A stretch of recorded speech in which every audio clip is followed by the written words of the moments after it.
Bismillahirrahmanirrahim. Assalamualaikum warahmatullahi taala wabarakatuh. Kepada sahabat-sahabat saya, alhamdulillah kita berjumpa kembali selepas waktu Zuhur. Semoga anda dalam keadaan yang cukup cergas dan cerdas, dan you are having progress every day, dan mempunyai mentaliti yang positif sepanjang masa dan berenergi.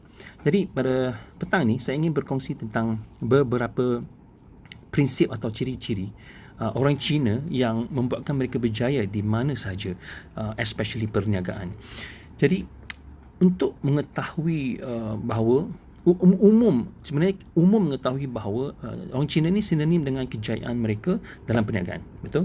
Dan buktinya ekonomi di Malaysia sebahagiannya adalah besarnya dikuasai oleh orang Cina. Dan bukan itu saja, kita harus mengakui bahawa suku kaum saya, iaitu saya pun orang Cina, suku kaum saya ni sangat bekerja keras dalam pekerjaan dan perniagaan. They are very serious with their work and they work very hard. Malah anda pasti punya pengalaman di mana salah seorang daripada pelajar di sekolah juga adalah pelajar cemerlang di sekolah. Betul? Mesti ada. Tapi unfortunately it's not me lah. Saya memang fail lah ketika SPM dengan SRP itu.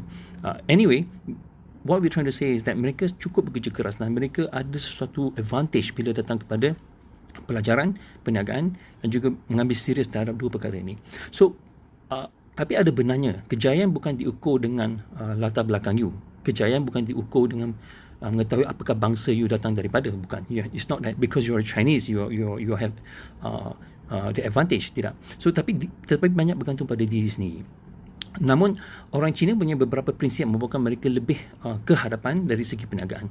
Jadi, izinkan saya berkongsi sedikit, mungkin 9 poin apa yang Cina lakukan supaya mereka berjaya dalam bidang perniagaan. Yang pertama, jika ingin lebih berjaya dari orang lain, tak ada pilihan lain selain daripada bekerja keras dan rajin.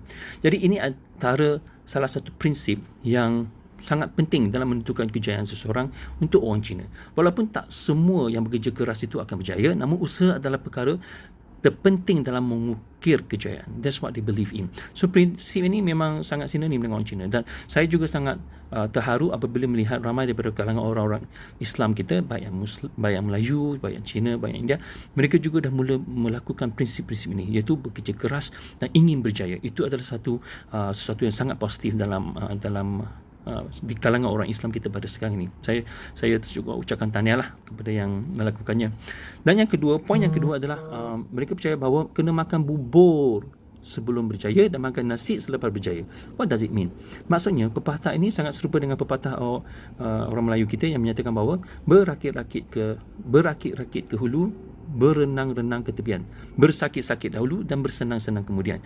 Jadi sebelum berjaya adalah lebih baik untuk kita tahan segala keinginan walaupun sukar, dan jangan jadi boros, jangan terus ingin memiliki segala yang selamanya kita nak itu. Kita kena ada strategi, kita kena menjaga kita punya kewangan, kita kena menjaga semua wang yang kita dapat dan telah kita perolehi. Semua rezeki yang kita ada itu perlu dibahagikan dengan ada strategi-strateginya tertentu.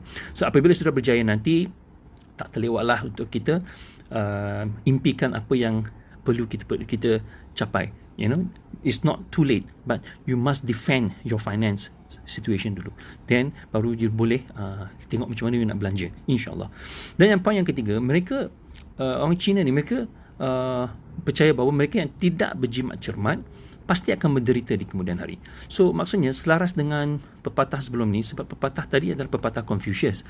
Jadi kehidupan berhemat sangat ditekankan oleh kebanyakan bangsa Cina. Kebanyakan daripada mereka lebih suka berbelanja menggunakan wang tunai berbanding dengan kad kredit atau ansuran. So mereka tahu bahawa kad kredit dan ansuran ni adalah hutang sebenarnya. So they try to avoid that. So that is a very good strategy.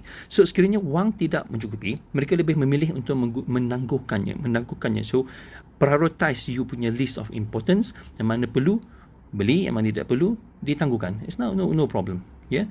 Dan selain daripada itu, mereka juga punya prinsip banyak mengasingkan duit. At least, from my understanding, at least 30 to 50% daripada pendapatan mereka tujuan untuk simpanan atau pelaburan. So selebihnya digunakan untuk keperluan hidup. So this is the thing that we must learn from Chinese a little bit. So dia ni memang dah tahu benda ni daripada dulu, jadi sangat berjaya.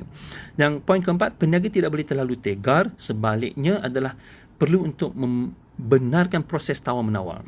Jadi prinsip ni adalah yang membuatkan kebanyakan daripada bangsa Cina berjaya dalam perniagaan. Mereka memperlakukan pelanggan sebagai like king lah, macam raja, which is true. Customer is king.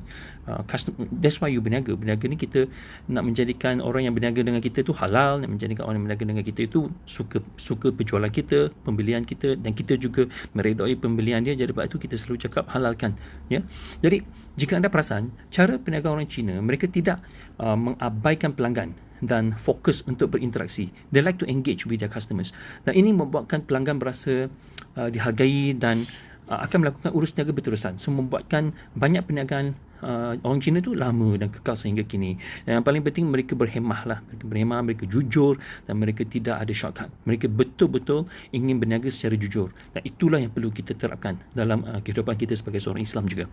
Dan poin yang kelima, orang yang tak mampu senyum dilarang membuka perniagaan. So seperti yang dikatakan, China ni menerapkan perkara ini dalam perniagaan mereka. Itu sangat penting sebab kebanyakan daripada peniaga Cina lebih mesra dan seperti suka bersahabat dengan pelanggan mereka.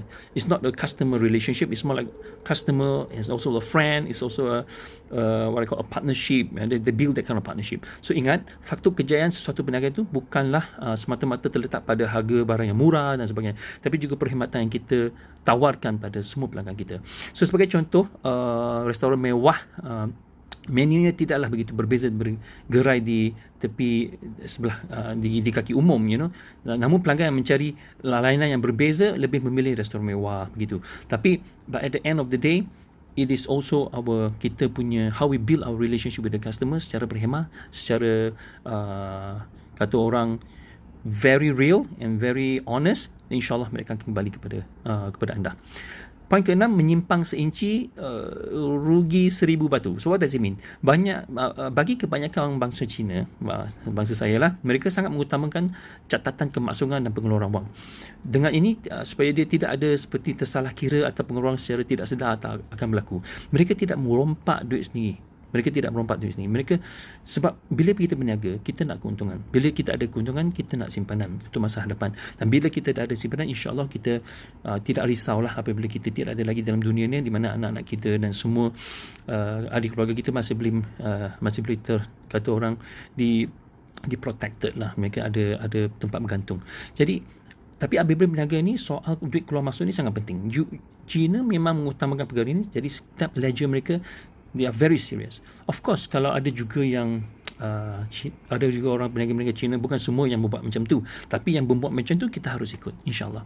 Poin yang ke-7, jangan bimbang jangkaan yang belum tiba, jangan terlalu menyesali apa yang telah berlaku. Maksudnya, tidak bermaksud semua orang Cina ni berjaya sebenarnya dalam perniagaan, baik dari segi pendidikan dan sebagainya. Mereka pun sama seperti bangsa lain mengalami kegagalan juga.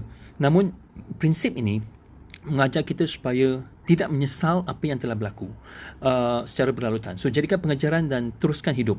Selain daripada itu, jangan terlalu risau tentang perkara yang belum tiba. Sebab daripada anda terlalu memikirkan, terlalu emotional dengan kegagalan, lebih baik anda fokus pada apa yang akan berlaku pada sekarang, apa yang you kena buat esok. So mentaliti begini dapat membuat anda lebih berjaya dalam perniagaan, dalam apa juga kamu buat sebenarnya sebagai seorang manusia.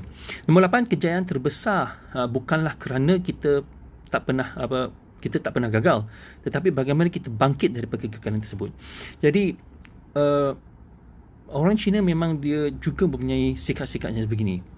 They will never give up. Dan daripada terus-menerus meratapi kegagalan adalah lebih baik dan bijak jika mereka berusaha untuk bangkit daripada kegagalan dan mencapai kejayaan. So, ini adalah sesuatu yang kita boleh belajar daripada orang Cina. Dan yang terakhir, fikirlah untuk tiga keturunan. Maksudnya, perkara ini, tiga keturunan ini maksudnya anda tidak hanya memikirkan diri sendiri. Di saat anda mengejar kejayaan, anda seharusnya memikirkan masa depan termasuk keturunan anda.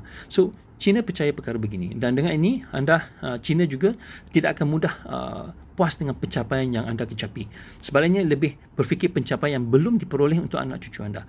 Jadi tidak heranlah mengapa ramai orang Cina yang berjaya turun-temurun dan mewariskan kekayaan serta syarikat kepada generasi seterusnya.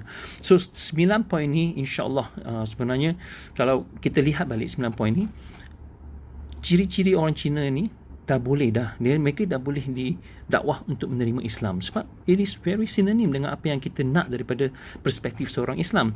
Contohnya, mereka bekerja keras dan rajin. Itu sangat diutamakan oleh orang Islam. Mereka berjimat cermat, mereka juga pasti mereka juga dapat bangkit balik daripada kegagalan. Mereka juga sangat bersikap baik dengan komuniti. Mereka diajar untuk bersikap ramah dengan pelanggan mereka. Jadi semua ni telah diajar dalam Islam juga, dan sentiasa senyum pada pelanggan. So kita juga sama, kita ucapkan salam dan kita senyum dan kita rapatkan silaturahim antara sama kita. Itu juga diutamakan dalam Islam. Jadi mereka juga berfikir tentang ahli keluarga mereka, sayang ahli keluarga mereka. Jadi poin-poin sebegini sebenarnya, maksudnya naturally Chinese ini dah ready dah untuk didakwah menjadi seorang Islam. Cuma mudah-mudahan Allah Subhanahu Wa Taala memberi mereka hidayah dan mereka dapat masuk Islam dengan keadaan ciri-ciri mereka yang telah sedia ada ni, insya-Allah. So sehingga kita berjumpa lagi, saya mengharapkan 9 poin ini dapat memberi manfaat kepada anda, bagaimana kaum Cina ini menerapkan prinsip-prinsip yang cukup powerful untuk turut dalam perniagaan dan juga dalam hidup mereka, insya-Allah. Sehingga kita berjumpa lagi. Assalamualaikum warahmatullahi taala wabarakatuh. Thank you.